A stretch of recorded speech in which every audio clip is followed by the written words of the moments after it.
Hey everyone, we're back. That's WonderCon. Woo! That's right. Very exciting. Thanks everyone for coming out tonight and for staying late. I think it's going to be worth the wait because we've got a really great panel for you tonight. I'm Spiro Skentzos. I am your moderator for the evening for Intro to TV Writing. Woo! Just a reminder, tonight's panel is being recorded by the awesome Gray Jones, host of TV Writer Podcast, partner of Script Magazine. And let me introduce you to these awesomely talented people whose brains we will pick clean of information tonight.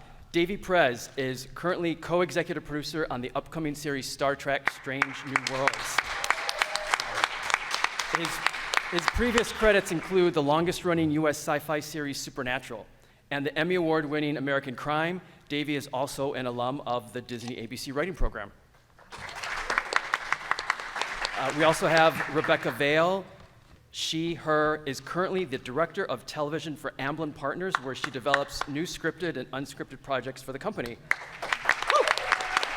Previously, she was a manager of scripted content at NBC Universal, where she worked across genre and tone on shows like The Magicians, The Sinner, Saved by the Bell, and Rutherford Falls, and the upcoming Queer as Folk.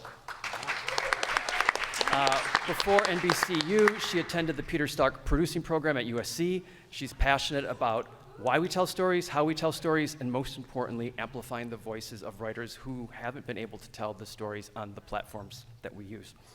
She currently serves as a founding board member of Out in Hollywood and is a member of the advisory board of the Geffen Playhouse. I'm sorry that was so long. That's my fault. I wrote that. You're impressive. Richard Hatem has a BA in film production from University of Southern California School of Cinema and Television. He has written screenplays including Under Siege 2, Dark Territory, and The Mothman Prophecies. He co-created the ABC television series Miracles and The Gates. He executive produced the sci-fi channel miniseries The Lost Room. He's also written and produced episodes of Supernatural, Grimm, The Dead Zone, Witches of East End, Once Upon a Time in Wonderland, Damien, Dead of Summer, Second Chance, The In-Between, and No Tomorrow. He is currently executive producer on Titans for HBO Max. Richard lives in Pasadena with his family.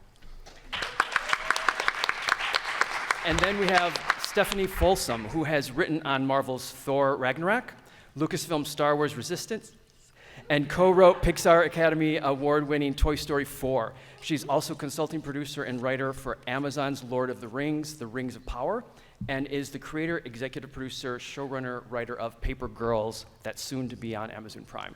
Ladies and gentlemen, welcome. That is a lot of shows and a lot of talent, people. All right, so some housekeeping just to start real quick. Really great panelists today. They've taken time from their lives to talk to us, and I know we might have a lot of questions.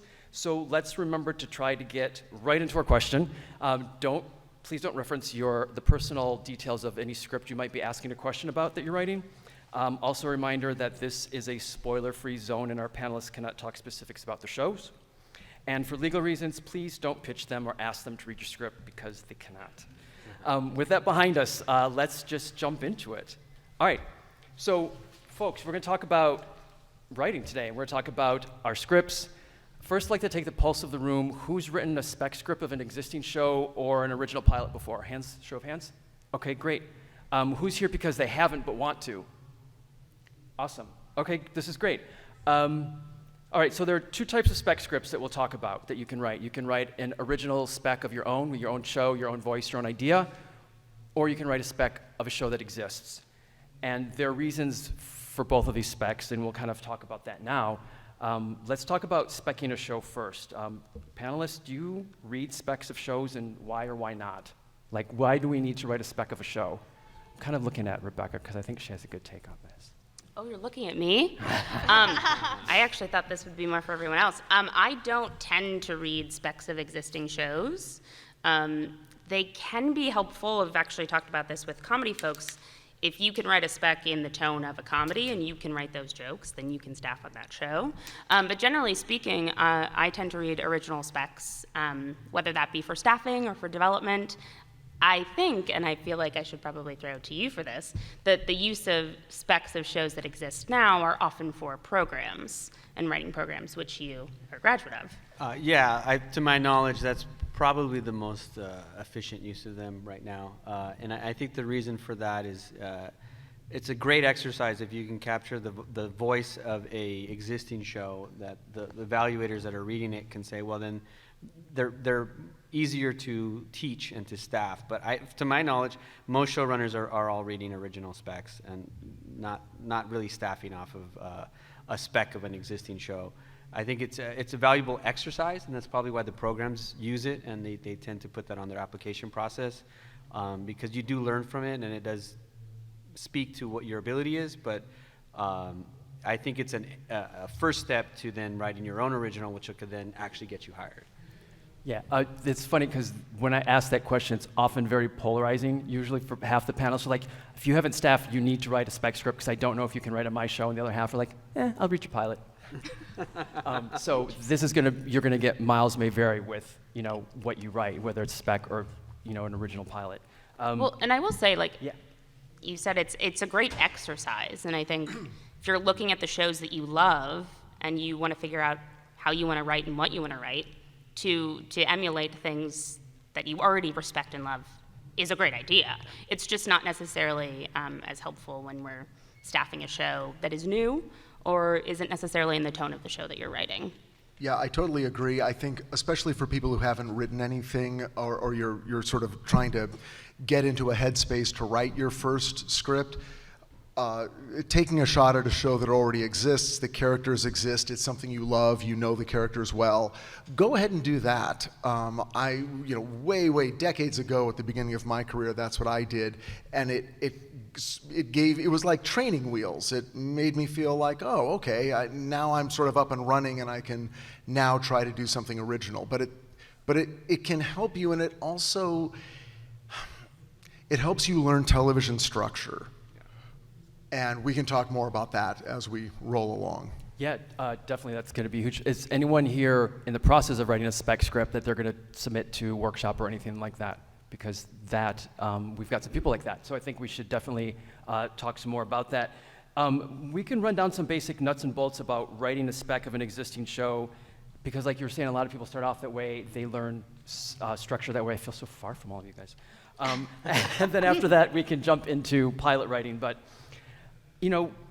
how important is it if you're going to spec a show, like you should like the show, you should know the show, like what should go into your spec? I mean, I know that you guys aren't the biggest spec fans right now of existing shows, but it seems like you're going to want to jump into a show that you can show off your voice the best in, right? Yeah, and that tends to be more of almost a genre question. So in other words, if you really love science fiction, then write a spec for a science fiction show that you really love, and that will sort of help you in an all-around way. So I mean, that's how I would choose it, and I guess I would attempt to not try to reinvent the show in your spec, but try to write a really good episode 17 of season 4. Just sort of, here are the characters, here is the way they have already been presented, and now I'm going to do a story within that tradition. Not the one where one of the characters gets hit on the head and begins acting very differently than they've ever behaved. Or an episode of an existing show that features a new character that you bring on who's taking up 75% of the story. Try to write the show that celebrates what you love about that show. Yeah, and I'll just piggyback on that. That the purpose of the exercise, or even if someone's reading it, is to show that you've captured the essence of the show and that you can emulate it in a certain way. Because if you're ever hired in a room, that's what your job is going to be, is to capture the essence of the pilot or the showrunner's vision and emulate it for every episode that you write. And so, really watch and find a show that you love, that you want to put your own piece of yourself into, but it should feel like it could have ran on any one of those nights, and it didn't change the format, and it didn't do any of the things that Richard had mentioned, where you're just sort of writing your original, but you're putting those characters in it. And I will say, it's possible that this isn't as popular as it used to be because so many of our shows are much more serialized now, but I have read a few specs where they have managed to fit an episode in between two very specific episodes that still felt like it was telling the serialized story, and that's incredibly impressive. It's a high bar, but I'm saying, like, if you can write an episode of a show that is in a serialized world that fits in, like, that's very impressive. And that's that would be what the ideal spec would be if you're speccing a show. Like, make it feel like it is part of the original show with the original cast. Like, don't take the characters out of their basic sets. Like, the Magicians might do a musical episode, but like CSI would not do a musical episode. Like things like that, right? Those at the very did a basic. musical episode every season. Yes. They did. I just would like to add, though, I think it's important that, I think the key here is I think doing a spec episode is very important if you're going to do a program and to learn your skill set. But I think when it comes to hiring, original is really what people are looking for, because I know that when I'm looking at hiring a room, I want to know what your voice is so that I know if that's going to fit the voice of the specific show that we are all crafting together. I want to know, like, are you the comedy person? Are you dramatic? Are you great with plot turns? Are you great with character moments? Like, that's what a showrunner is going to look at when they're hiring you, and I'll speak to like an executive is going to look at when they're hiring you. So I think it's just important to draw that distinction of like what each one can do for your career. That's great, and it's funny. I was just going to ask you this next question. Oh, no, when you're I ruined reading it. a script, what are you looking for? Like, if you're staffing a show, let's say it's a show on Amazon and it's Paper Girls, or what that is. Like, do you only want shows about Paper Girls? Oh, do you God, no. a lot of people who are starting out don't know that distinction. Like that, if you're writing like on Titans, you don't want to read superhero specs necessarily. So can you talk about like what you look for in that? Well, I mean, it's funny too, because it's like playwrights often get hired in television as well too, because they have a unique voice and they can bring something to the room. Because I think what you're looking at when you're trying to put together like a room of people is you're putting together an orchestra, and they have to all play well together and come together to create one image. Like, we're all working to like one thesis. And so you're going to look at all of these, and it just depends on what the show is and what you need. Like, I mean, for Paper Girls, like, we looked at a lot of like really like serious dramatic writers, a few genre people, and then also a few comedy people, because we needed that whole spectrum in order to make the tone of that show work. So I think it just depends on like what the tone of the show is and who they need to play the various instruments in the room, if that makes sense. That's great. Yeah. And anyone else on what you're looking for when you're reading original material, how it fits into the show, what fit the writer's voice? I mean, I think Stephany kind of nailed it. I mean, you're looking for it's players on a team, and so you have to in your script you have to express and show what kind of player you are, and that's, I think, when people say what's your voice, I think that's kind of what we mean, is just what is your unique experience, your unique take, not necessarily your slug lines are snappy or anything like that, but like what is really in the story and the dialogue that is just interesting. Yeah, that's great. Talk to us about how important the first 10 pages are, especially when you're an executive, maybe staffing and having to read hundreds of scripts. I assume that was targeted at me. So I am currently wearing a shirt that says, I need to read, and this was a gift from my wife for Christmas, because she said it's the only thing she ever hears me say, so I might as well wear the shirt. Which is to say, if I were not here at this panel at 7:15 on a Saturday night, I would be reading scripts. Right. Most executives are reading, on a good week, I would say I read 50 to 60 scripts. So those first 10 pages, in those first 10 pages, you need to convince someone to stay for the next 50. That's the most important thing. What has gotten us into this story enough that we need to know what happens next? I would also say, and anyone on the panel can disagree with me, that I feel like a lot of times when people are writing their first script, they want to kind of hold some of those twists for the end of the episode. That might work when we're going to make the show, but for a staffing spec early in your career, just front load stuff. Give us enough in the first 10 pages that we really will stick around. I'm an executive who finishes scripts. I promise that's actually true. But that's not the case for everyone. So we just need to know that in the first 10 pages, you can do the job. You can be on the staff. We can pass your script off to someone else and feel confident that we're passing off something that's good. Yeah, I'm so glad you said that because, well, I'll say a couple things. The instinct to hold off information to then roll it out later as a surprise is enormously frustrating for a reader and for a viewer, okay? But sometimes it's scary when you're writing because in that first burst of inspiration, you're thinking, I'm gonna do a pilot, and at the end of the pilot, that's when I tell you he's a vampire. But you won't know until then. So then your entire endeavor becomes to hold back a key part of that character's experience and life, and we're gonna feel it. We're gonna be reading it going, oh, okay, there's clearly something's going on here. And it can be very frustrating. What our experience is as writers on shows is, and I'll explain what I mean when I say everything moves left, okay? When we're in a writer's room, there's a wall up here and we're breaking the story. We're figuring it out scene by scene, and act 1 is over there, and then act 2, and then act 3, and then far over here is act 4 on the right. We do the same thing. We get excited. At the end of this episode, this thing's gonna happen. Can I tell you the number of times that thing that's gonna happen at the end of the episode is at the end of the teaser? Yeah. It moves left. Everything moves left, but then that's scary because then we won't have anything. You'll have something. Your creativity is a bottomless well, and you're gonna get excited. The more stuff you roll out, the more excited you'll be as a writer.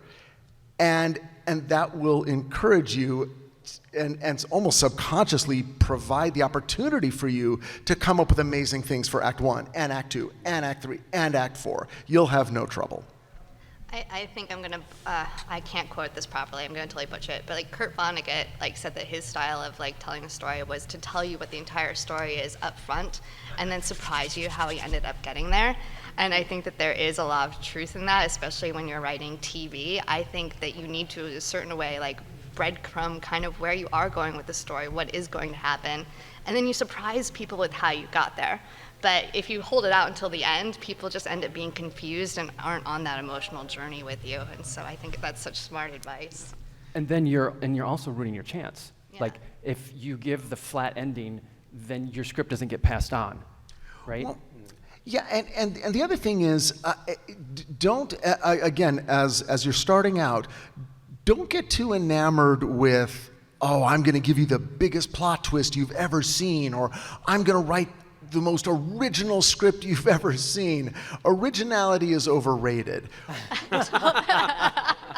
Especially when it plays out in the form of the script.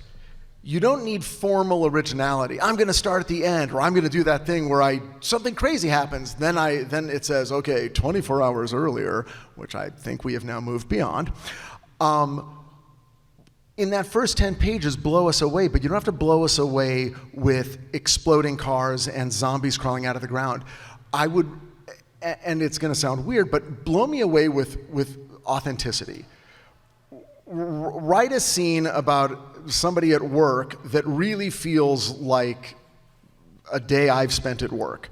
And then I'm kind of in. If I'm in with the characters, it's far less important what's happening and if big things are happening and it turns out this person isn't what you thought they were.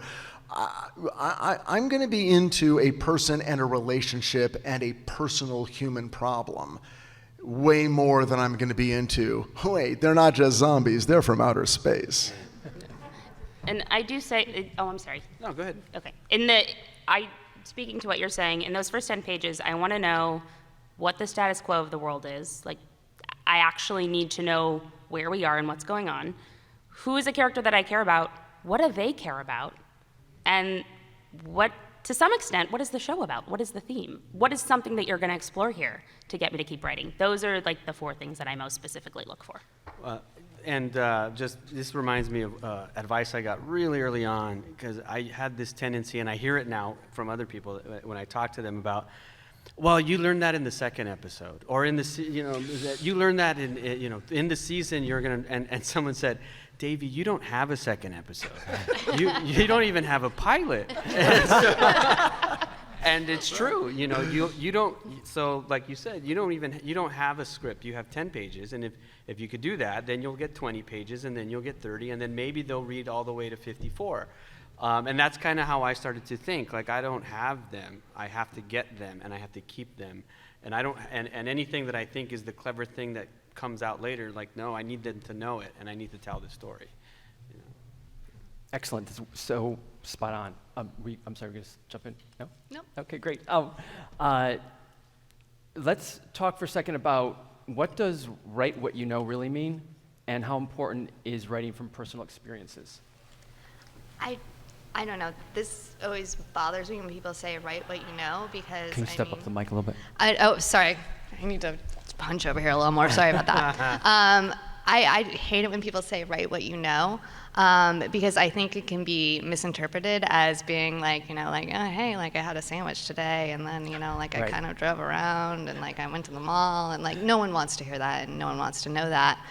I think write what you know really means coming from an emotional place and a place of truth, and I'm gonna get weird, but I think there's something about writing about what you know about the human experience, and what you know about like what can happen with tragedy, what can happen when things go well. So when someone says write what you know, I think they're talking about something much more universal, which is they're saying like write about the human experience and how your character is feeling and going through it and what their arc is. That's, to me, is write what you know, because otherwise it's just limiting and like Yeah, I'm glad no that, fun. I'm glad you said that, because I think people do misunderstand that statement. And it's like, I'm not a vampire, but I can write about vampires Yeah. because that can have a personal meaning to me. It can be a metaphor, and I think that what is the core of what that means to be a vampire through the human eyes. Go ahead. Yeah, no, that's exactly right. You can write about the vampire, and I have written about vampires, but it always goes to metaphor. The vampire is a person with an addiction. That's a very direct metaphor. You can talk about that, and then suddenly you're writing what you know. Or someone with a voracious hunger they can't control, even if it's not an addiction. That's also something you probably know. Vampires have often been written as characters who long to be part of a world they are no longer a part of. So in other words, even if you're writing genre exists because it's a way to discuss all the things we feel, and that's what we want to hear about. And so again, it's not as important to write a super original vampire movie, because in this one, see, the vampires and the werewolves intermate, and now you have weirpires or something. Okay, that's fine, but I'm still going to want to know about the Montague vampires and the Capulet werewolves, and then it's going to turn into Twilight, and then that's what, and that's what's going to engage our emotions. So we all have emotions. We all know what it's like to be lonely and to have longing and to feel afraid and feel out of place. That's what you know. That's what I know. And now it could be a cop thing. It could be a historical piece. It could be anything. The quick way I say this is, don't write your life, write your truth. You were looking for the audience to sympathize, empathize, recognize what you are writing. That's my quippy exec way of saying That's it. great. That's a little mic drop one. That's good. I kind of stole something from my acting background, which is find yourself in the role. So find yourself in the story, which is exactly what Richard was talking about. It's if you want to tell a genre, I mean, as a member of an intergalactic federation from the future that has figured out utopia, of course I could write Star Trek. But I have a multicultural background. I have idealistic ideals. I have a family, and so I think about the person that I want to be when I'm writing about those things. And then I look for myself in the story, and then that's how it'll come from a personal place, and then those characters will say things that you would say, that a real person would say, not that they have to say because they're in that moment in the story when they need to give that exposition. That's a good point. Great. Yeah, I think that's really great. We're going to do Q&A in a second. Do people have Q&As? Do people have Qs in the audience? First, do you want to talk a little bit of the day-to-day of being a writer, either when you're on staff or when you're not on staff and you're developing? Often a lot of people are writing in vacuums. I feel like we've all been living in a vacuum the past 2 years. So, thoughts you have about getting started, staying engaged, fighting off doubt, using the internet for research? It's all a blur. The last 2 years are a blur. Totally. Yeah, I mean, there was a process before, and then there's the process now. The process now is relentless and nonstop because there's no, home and work have sort of melded in together. But I kind of do the same thing that I did starting out when I had a full-time job that wasn't writing, which is I need at least 2 hours, just 2 hours of solid writing time. And that could be 2 hours of I don't know what the F this is, or 2 hours of it turned into 8 because I went on a run. And that's kind of been my approach, just allow myself 2 hours of nothing or 2 hours that can be the whole script. I do the same. I do the 2-hour rule as well. I block out 2 hours where I can just sit with the page and do whatever happens or needs to happen between me and the page in that moment, because the rest of it is just Zooming and constant phone calls and texts, and you need to protect that time. It's about defending the writing time. Yeah. Yeah, and you don't have to write every day. You really don't. It's okay not to, okay? But setting aside some time, some sort of routine is important. And again, at the beginning, you're not going to sit down and be writing. You're going to just be thinking. The earliest stages, very little writing gets done. It's a lot of note-taking, and here's a thought, and maybe here's a little line of dialogue or an idea, and it's the hardest time because you're building a snowball out of nothing. But you really got to push yourself through that and stay on it, okay? Also, don't do it alone. You're going to do a lot of it alone, but you don't have to do all of it alone. And don't feel you're taking an easy way out by checking in with someone or discussing the idea. If you're stuck, find a friend, anyone. They don't have to be a writer, but just go somewhere and get some air. Most of us are lucky because we're at a point in our careers where we're in rooms with other creative people. It was a million times harder when I was starting out. Writing is so much easier now. So you're at the hard part, and cut yourself as much emotional slack as you can, but keep pushing yourself forward and get help when you need it. Yeah, I think, how about setting goals? You want to get something done by the middle of the year. That's helpful, right? Yeah. I mean, that's when I was an assistant, I would approach it the same way. I would give myself deadlines based on the deadlines that they were giving someone in development or someone on staff. I was kind of playing the game of, okay, I just was on a call where they gave this person this deadline. Could I do my thing in that same amount of time? That's great, yeah. And then I started a writers group with other assistants, and we kind of kept each other to our deadlines, and we gave each other notes. So we were in our own little room and learning what it is to give notes and be respectful and receive notes, which is hard, and that's a skill you have to learn.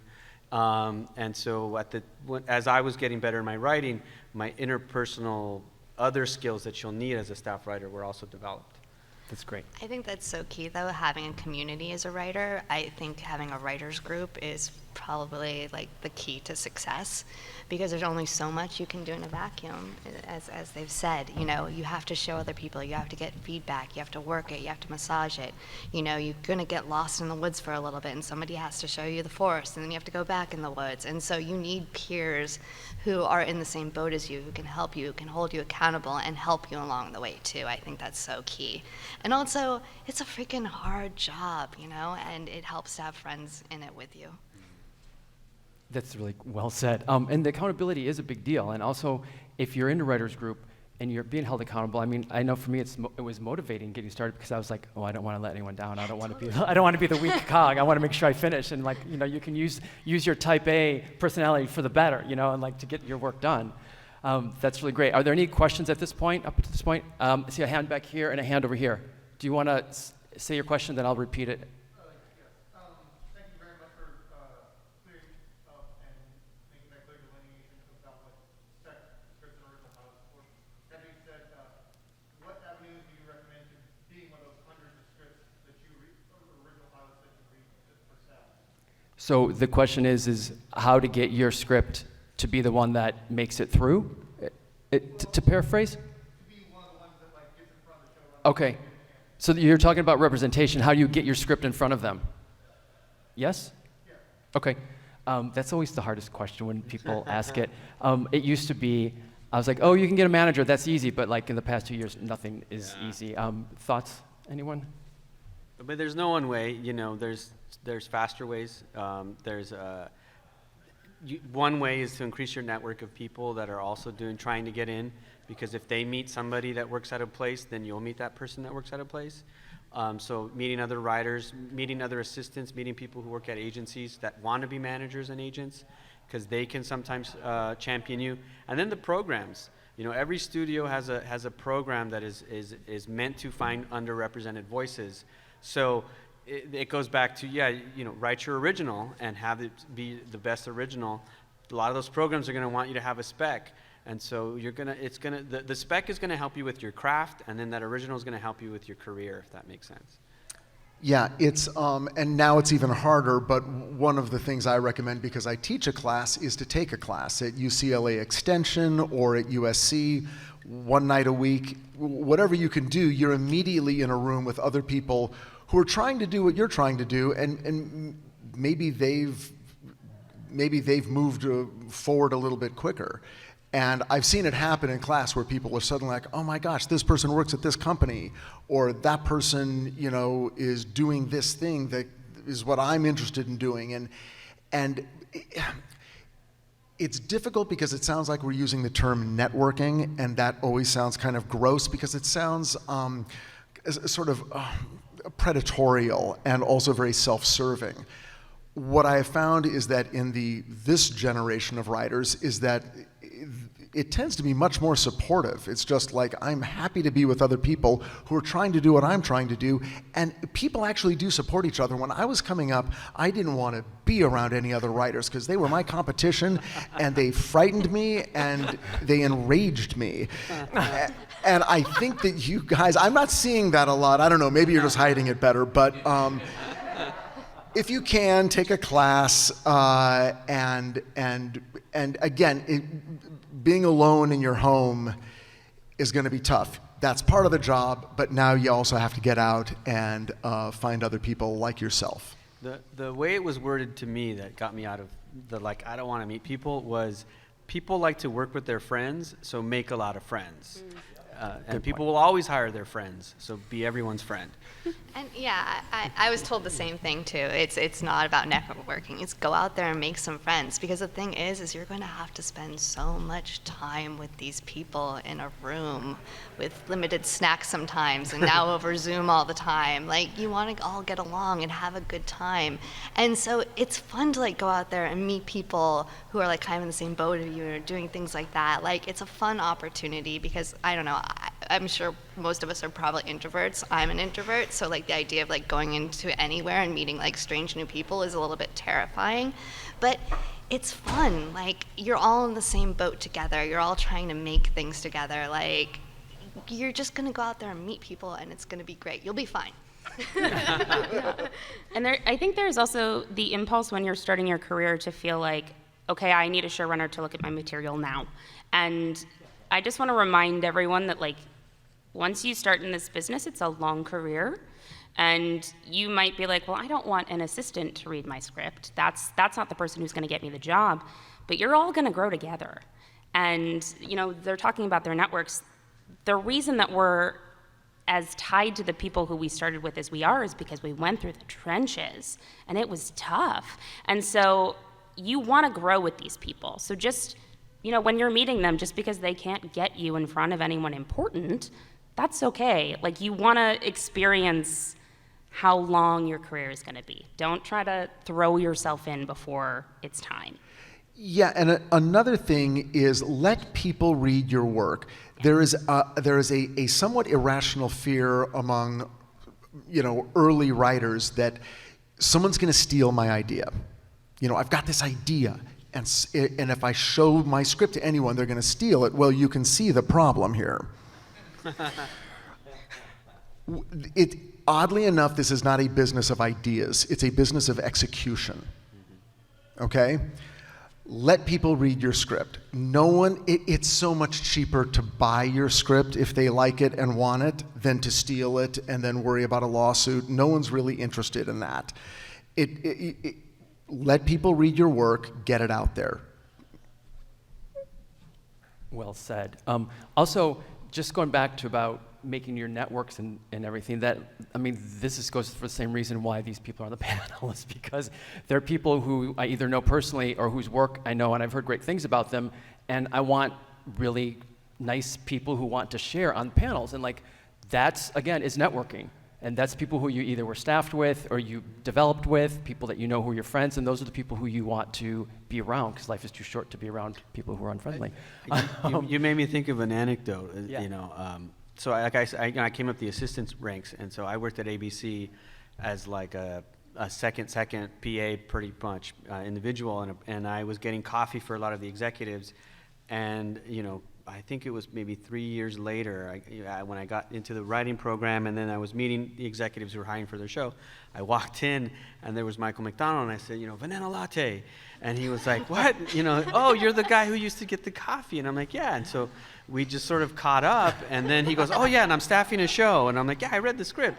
But it was like this, it was such an easy meeting for me because I had this immediate connection with somebody that I had worked with, and he had known me from a different connotation, but as a professional, he didn't say, oh, you're just the PA that got the coffee. You're like, well, you're a writer now, and I read your script, and I liked it, and we know each other, and that was my first staff job.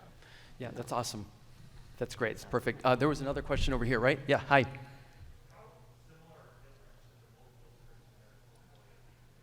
Oh, interesting question. We were talking about that today in class. How similar or different should your various samples be in your portfolio? I don't know. I think that's a little bit of a hard question because you don't want to force something into something that's not your voice and who you are and what you write, because that will just be a painful job for you. So I don't think it's so much like looking at oh, I should have these 3 different genres, like a comedy and a drama or whatever. I think it's more about what shows my strengths the best as a writer, and can that work in a more comedic piece and a more dramatic piece and something like that. How far can you stretch what you do? But don't go outside of who you are as a writer, because that won't serve you or anyone who wants to hire you. Really great point. Yep. Were you going to jump in, Hatem? Yeah, I was just going to agree. Sometimes early on you might feel like, well, I love comedy, but I love horror movies. And that's cool. Go ahead and write one of each. But I would say decide, for instance, which one of those, especially just comedy or other, you're really into. It's not necessarily great if you meet a manager, and you say, I've got an animated comedy, a horror movie, and an action movie and historical piece, because they're going to go, well, I don't know then who I'm selling. Yeah. So if you want to write a bunch of different things, do it as a way to sort of help you understand what you actually like. The first question I'd have is, which did you have the most fun writing? Well, the comedy, but I felt like I should also, no, we're done. Conversation's over, you're writing comedy. Now let's talk about comedy, and just go from there. Well, you said something that is huge. The advice that I give, you mentioned how the manager won't know how to sell you. And I think for me, the way that I learned it was, what's your brand? People need to be able to read your script and know this person does this kind of thing, whether it's in a comedy, drama, I'm kind of the bad person to ask this because I only had one writing sample. That's not good, and I don't recommend that. And I skated on that, and I was very privileged, I have to say. But my brand was dark genre, and that script was very dark, and the second one that I did eventually was also dark genre, but was more, it showed my advancement as a writer and the lessons I had learned from the time that I'd been staffed. And that is how I'm branded. This is the dark genre guy, and some effed up stuff, and there's going to be some moments of funny, but like he's really going to take it to the limit. And that's knowing that that's the writer that they want or need for the room. That's how I'll get that meeting, and then, all the other stuff that I'm bringing with that. That's great. Was there another question? Yes, and then back there. You touched on this a little bit already, but like manager versus agent to help you get staff, and how do you go about getting one? How do we go about getting a manager or an agent? I think the same networking. The agents will come when you already have your job, or that's about true. to get staff. The managers will come when they think they can get you the job. I was telling some writers that this morning that make a list of everyone you know. Like if you live in Los Angeles, if you must know someone who works in the industry, maybe, or you do yourself. If they're a PA, if they're a director of development, if they're a manager of comedy, they work at an agency, and ask them, I've finished a script, would you read it? Do you have time to read this? Take a look at that. Because similar to what I think Rebecca said, is these are people even who are in the assistant, even PAs, like interns are reading scripts. All of those people, if you are starting out and they are starting out, back to what you said, these are people who will rise to the ranks, and these are people who will be able to put your material out there for others to read. So I got my manager, the guy I played fantasy football with. He worked in the non-scripted department. I worked in the scripted department. We were assistants. We both hated our jobs. He left to go work at AMC and was moving up the development track, and that's what he wanted to do, and he's now a producer, a president of someone's production company. But at the time, he's just the guy I played fantasy football with. He had a meeting with a manager, and the manager asked him, do you know any young writers? I'm looking for young, potentially diverse, but anybody. I just need new writers to read.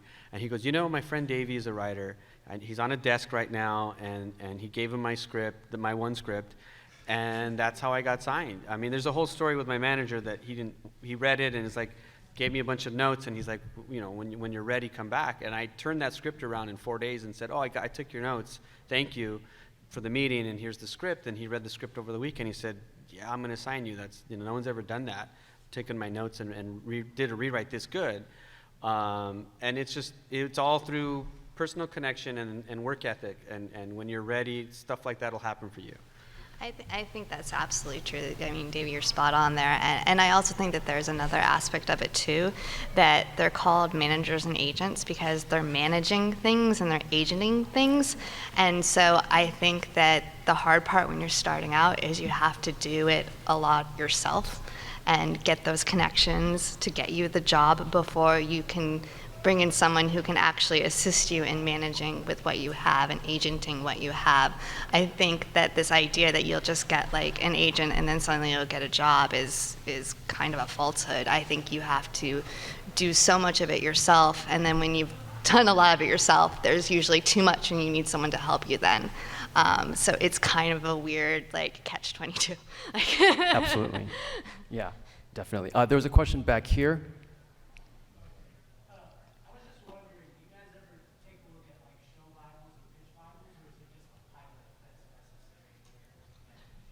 Oh, so this is a question of, do you read show Bibles, pitch Bibles, or do you just read scripts, the actual finished product?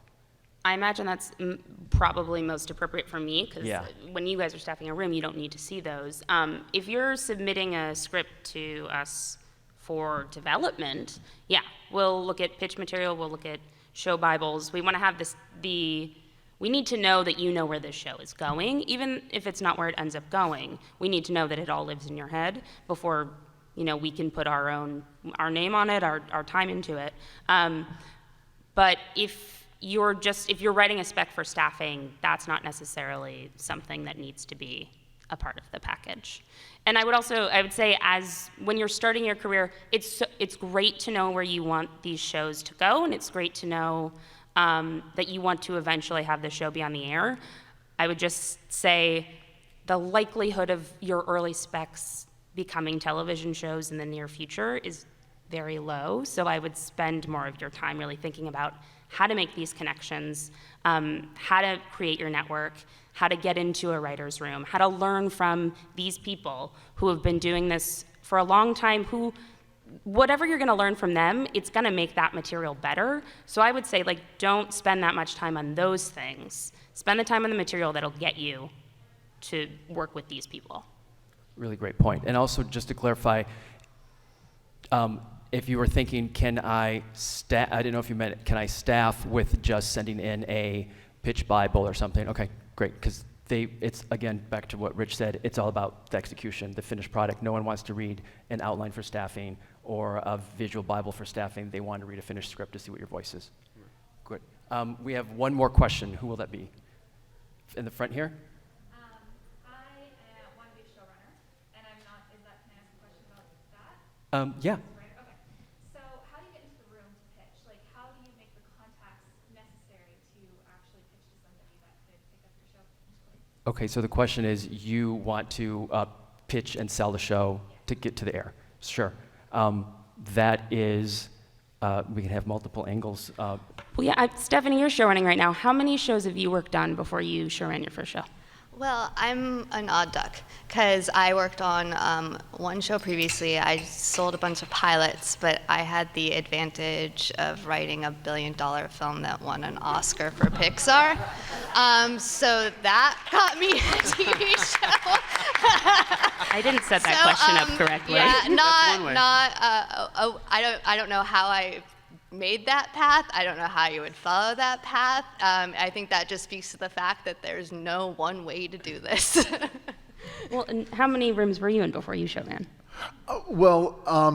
Because I started in feature films, I was given a bit of an opportunity to go ahead and write a pilot. But what I would say is, I'd like to actually respond to your actual direct question. And the weird part is you probably won't pitch first. That's usually not the first thing a beginning writer does. The first thing they do is write a script, an original piece that then is hopefully gets around as a sample, and then people read that and go, oh, this is really interesting. And sometimes they'll say, oh, we want this exact thing, but other times they'll just go, well, this is really interesting, and it's sort of like this other thing we're trying to do. Well, let's bring her in and talk to her and say, we love this. Now, we're trying to develop this, and maybe we can work with you to develop this thing. And then they'll work with you on that, and you might go a long time in your career before you actually do any pitching at all. Rarely is it just, I have an idea, I'm going to come in, I'm totally unknown, but I'm going to pitch an idea, and that will be the genesis of the beginning of something. So it kind of works the other way around. And I think, I want to be a showrunner too someday. And I used to say that as an assistant. And my path that I saw others go through, and it's the path that I'm on now, was I want to staff and I want to work for amazing people, and I want them to send me to set, and I want to learn from them. I want to go into the edit bay. I want to ask the editors questions. I want to talk to the cinema. And this is all things that I'm still doing. And Supernatural was a show that didn't send writers up to set. I flew myself to set, and they would pay for the hotel because I needed to be there. I wanted to experience. I was going to set on American Crime. I also have a directing background, and I knew it's a muscle that will go, soft if I don't exercise it. And so, getting staffed, learning from people, and then, as you move up, I've pitched a lot of things that haven't been sold. Because people will start to ask you, hey, what's your take on this? Or hey, there's a book, and hey, there's a thing, and well, we like Davy, and he's on our staff.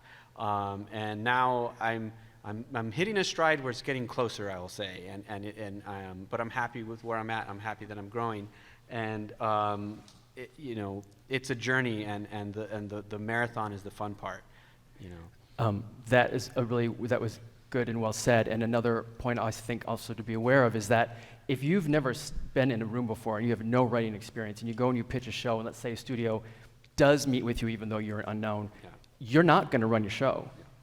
It's going to get, I don't want to say taken from you, but they're not going to give you $30 million for the first season because you don't have that experience, right? They'll put someone with you. They'll get a seasoned person. They'll hire people around you to protect the show, and you would be a creator.